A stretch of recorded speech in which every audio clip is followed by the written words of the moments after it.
is the firearms violence discussion. And it will be presented by Gary Reedner and David Duke. Thank you, ma'am. What you have before you is the council committee staff report, which outlines, and I won't bore you by reading it, but suffice it to say that there have been several incidents, tragic incidents involving a large loss of life that have involved firearms. And after each of those incidents, there has been a general public concern about the availability, perhaps lack of meaningful regulations of firearms, violent video games, you name it. People look for the causes of these, mental illness, so on and so forth. So the discussion rages as to what, if anything, should be done about that. As Randy Fife has pointed out, you have a voluminous material in your packets about the ability of local government to regulate firearms. And back in 2007, 2008, in the aftermath of the shooting that took the life of Lee Newbill, one of our police officers, there was a discussion about restricting firearms in public buildings and at public meetings, specifically City Hall and that sort of thing. There was a discussion with the Attorney General as to whether the city had the ability to regulate those sorts of things regarding firearms, and the Attorney General and, in fact, the state code indicate that that is specifically preempted. The firearms regulations are specifically preempted by the state. So we as a local government do not have the ability to regulate firearms except as to discharge within city limits and that sort of thing. So we essentially, as local government, do not have the ability to regulate firearms. However, in the aftermath, these things continue to happen. Is it possible for the city, or is the city council desirous of taking an advocacy position regarding firearm safety, if you will, or violence?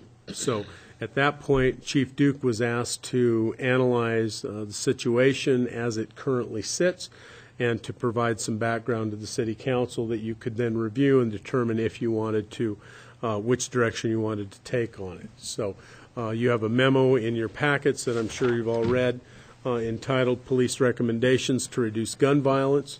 It's fairly self-explanatory. I thought Chief Duke did a fine job of reviewing the information that was available to him, doing his research, talking to his senior staff, and then coming up with the memorandum itself. We have taken the liberty of drafting a letter if the council is willing, or the committee is willing to proceed and at least hit some of the points and is willing to advocate those points to our state legislature. It might be a good place to start. As you can see from the chief's letter, it is fairly broad-ranging, essentially hitting on the areas of mental illness, how mental illness seems to have been a factor in these incidents, as well as registration, availability of firearms. One of the issues that you've heard in the national debate has to do with if you purchase firearms new or from a federal firearms licensed dealer, there are registrations, background checks, those sorts of things. At gun shows and personal sales, that is not required. As the chief notes in his memo, that is an area that might be considered to close a so-called loophole. Additionally, to allow for the tracking of these firearms and firearms that might be used in violence, there are some things in the chief's memo where he addresses that as well. As the chief notes, and I think this is pretty clear and pretty critical, is that there is no one total solution to this, no simple solution. It's got to be a compendium of different things that go on, and of course, with the current debate where it's at, in order to give the council as much leeway as possible to make a decision whether they wanted to become involved in that discussion or not, We have drafted that letter and presented the memo, and I'd invite Chief Duke if he has anything to add. Otherwise, we will all stand for questions. As City Supervisor Gary Reedner said, presenting the memo to Gary and to the mayor, I mostly took a standpoint of trying to focus on removing the guns from those that are a danger to themselves or to our society. In those bullet points, I believe those things can help us assist from a law enforcement side and a community side to remove weapons out of those individuals that do create circumstances where they need to be addressed, and take that, and I just want to emphasize, tool away from them, because there are other ways that people can hurt themselves or others besides weapons. From that standpoint, on a public health and public safety, we do have to address some of the gun loopholes that are currently out there, and those bullet points are addressed in number 2, and I would take questions from you on any of those that you have at this time. Okay, wants to go first? I presume since Council President and the Mayor's going to sign this letter, if it goes from this committee to Council and is approved by Council, they've seen it and have looked at The letter? The letter. No, Because Council. we just got this, Exactly. although it's similar to the memorandum. Exactly, and if I may, it was just something that was put together today. Since the chief's memo is fairly lengthy and involved, it could serve as an attachment to the letter. The letter was merely used as a general approach, hitting the high points, if you will. I certainly don't want to dilute any of the chief's Are you going to points. present this, and it's not on Public Works Finance, will it be presented to them? No, it'll go on to council. Okay. Yes, because if Mr. Steed is to sign it, he should at least. Absolutely. And it's been shared with Walter Oh. during the regular meeting I have with the mayor and council president. Okay. I don't have a problem with the letter. I had a question about,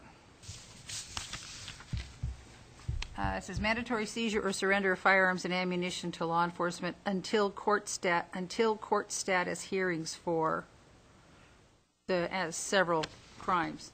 So this means before someone is convicted, just between arrest and conviction?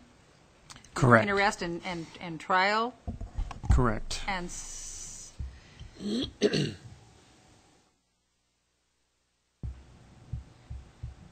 It's a temporary seizure of removing that danger from the house, usually. When we respond to attempted suicides or individuals that have discharged their weapons in a reckless manner, it would benefit us to remove that weapon out from that environment and control it until the court decides through their investigation and process to return that weapon. It's not a permanent seizure, but it's a temporary seizure. Don't you do that now? No. We offer that only in domestic violent cases do we do that in the misdemeanor. Felony offenses, we have to base it on the felony itself. But we do try to get the cooperation of those individuals involved to get it voluntarily seized. So, Chief, then you talk about crimes involving violence. An example, your officers get called to a bar fight, and a couple of guys are duking it out, and one of them gets arrested, or both of them get arrested. This would be considered a crime of violence, correct? That's where we sit down and have these discussions on what your definition of violence Right, is. because then my question would be, so a couple of guys get arrested because they got in a fight at the bar, and so then they lose their weapons, their hunting rifles or whatever they might have at home because of that fight that they got into. Based on the discussions and the way it comes about, that is a possibility. It's not. So there needs to be discussion on that. And another question I've got is definition of assault weapons. I don't know if anybody in this room can give you a definition of what assault weapons are, because even the federal government had a problem in their 1994 billing, identifying what it was, and that was pretty much a process of identifying a weapon, and then and if you had these set criteria, then that would make it an assault weapon. You take one thing away or add another, then it changes the whole definition of a weapon. Exactly. So I see a real major problem in trying to define what's going to be an assault weapon. An assault weapon could be something as simple as going back to World War II and the M1 Garand, which was the first semi-automatic rifle used in a wartime effort, which became a civilian hunting rifle. So I think there's a problem there. Then the other question that I have is documentation, or how did you put it, on ammunition. All ammunition sales have to be limiting the sale of ammunition, prohibiting the sale, recording all sales, and conducting on-site background checks for disqualification for ammunition. So this would include somebody that wants to go in and buy 4 or 5 boxes of 22 long rifle ammunition to go plinking. Any ammunition that's bought, I'm not looking at the purpose of the ammunition. I'm looking at the person that should have the ability to purchase it. And any of those disqualifying factors in a background check that prohibits them from having a weapon should prohibit them from having ammunition. And that's the purpose of this. Okay, that I would agree with. I can't remember in your introduction, Gary, whether you told me that our city attorney had looked at the letter. No. No, there's nothing in here that where the city is doing anything but take an advocacy stance. It's not a legal issue at this point. Okay. I would, if I can respond to one of Wayne's comments, the verbiage of the letter we can change. Sure. As the chief indicated, there is no standard definition of assault weapons, and we could certainly soften that to the point of saying reducing access to assault-type weapons and leave it at that. Because what would happen is if there is to be regulation of these types of things, the federal government or the state government, whoever has the jurisdiction, is going to have to find a definition and then stick to it. So I don't think it's our place. We're not trying to define it for them. Just say it's kind of like, I think we all have in our mind what an assault weapon might be. We're not saying that we want to define it, just if that is the type of weapon that needs to be limited or restricted, or that it's up to that regulatory authority to define it. I think it goes a long ways in describing an assault weapon is if it's got a 30, 40, or 50-round magazine, as opposed to, say, it had a 5-round capability. Suddenly the ability of it to become an assault weapon becomes substantially less. So until that, I don't think I could support that particular bullet point until such time as a very, very definitive definition of assault weapon could be come up with. I agree with 98% of what's in this letter. Go ahead. Well, again, if we're trying to get this in a form to take to city council, are you saying that you won't support any discussion or any mention of assault-type weapons, or is there? You mentioned something with a large magazine. Is that something that? No, because I think that then you can carry over the discussion of large capacity magazines to a separate discussion. So at this particular time, I can't support that bullet point. That bullet okay. point. Thanks.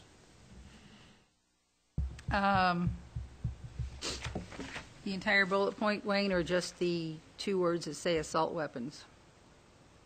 Because it says the entire bullet reducing point. accents. So military-style rifles, pistols, and shotguns. You You can't can't military-style rifles, pistols, and shotguns. You can't define that either.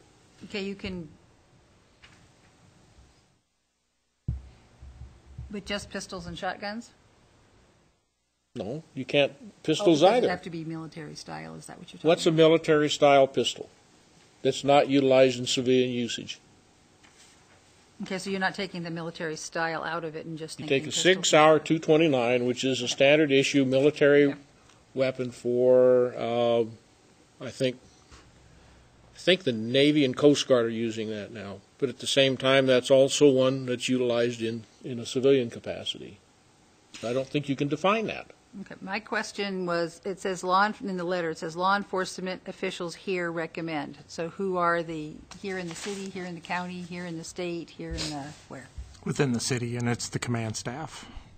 Okay. we had some very energetic conversations when this was published.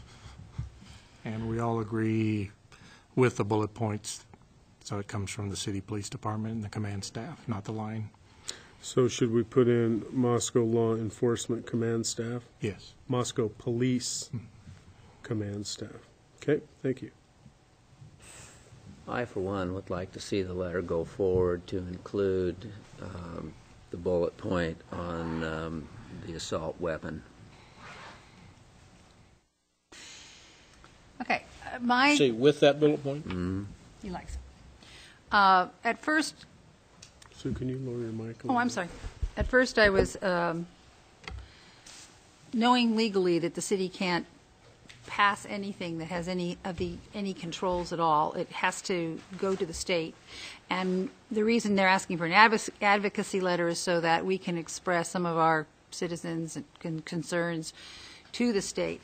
And when I was thinking it would be just citizens, I was thinking that the citizens should go to the state directly. But since this is coming from our police department, our police command staff, who are responsible for protection of life in the city of Moscow, I'm thinking we could forward this letter to council to support our police department, and because it's these are the guys who are out there and who have to deal with it and understand what the problems are on a daily basis firsthand. And we could forward this on to council for discussion of the letters and the bullet points, because some may disagree, some may agree, and we can put that to a vote. But I think then this is what I think the limit of the city should be to support our police department. I would point out that at the bottom of the last of the bullet points, that the chief also put in parentheses that each bullet point is only a generalization and should be not taken solely on its merits as presented here. Mm-hmm. So I think that the discussion of banning military-style weapons or assault weapons without an absolute proper definition is not proper, and I won't support that. Well, I don't think that's what he's suggesting. We're not You have to banning. take it the We way don't it's have written, the though, Jim. legality stand to ban anything right now. We're If I just may. sending a point of view. If you could even insert the language, if appropriately defined, the banning of assault-type weapons. Would that? So Yeah, the only banning that's in the memo pertains to explosive rounds and Incendiary. I incendiaries and armor-piercing bullets. Armor-piercing. That is the only ban that this memo addresses. Everything else is still available to those citizens we feel are responsible and have shown that. Just restriction of access in certain Okay. cases. Yes. then maybe I better have you define reduce access then.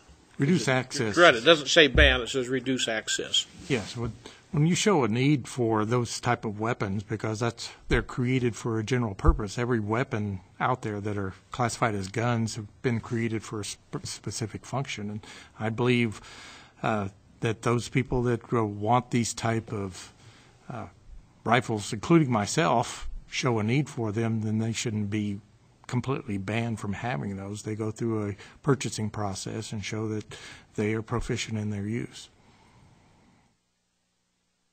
I have a problem with the word need, because then needs can be defined legislatively. I'd feel more comfortable with something in there that precludes a person from being able to have one from mental health, crime convictions, or something to that effect. That's also in the bullet Right. point of actually increasing the restrictions that are currently out there now, which some of these bullet points do hit. So, I mean, like I said, I try to generalize it instead of specifically do each one of these, because if this comes out, it'll probably be another 400-page document.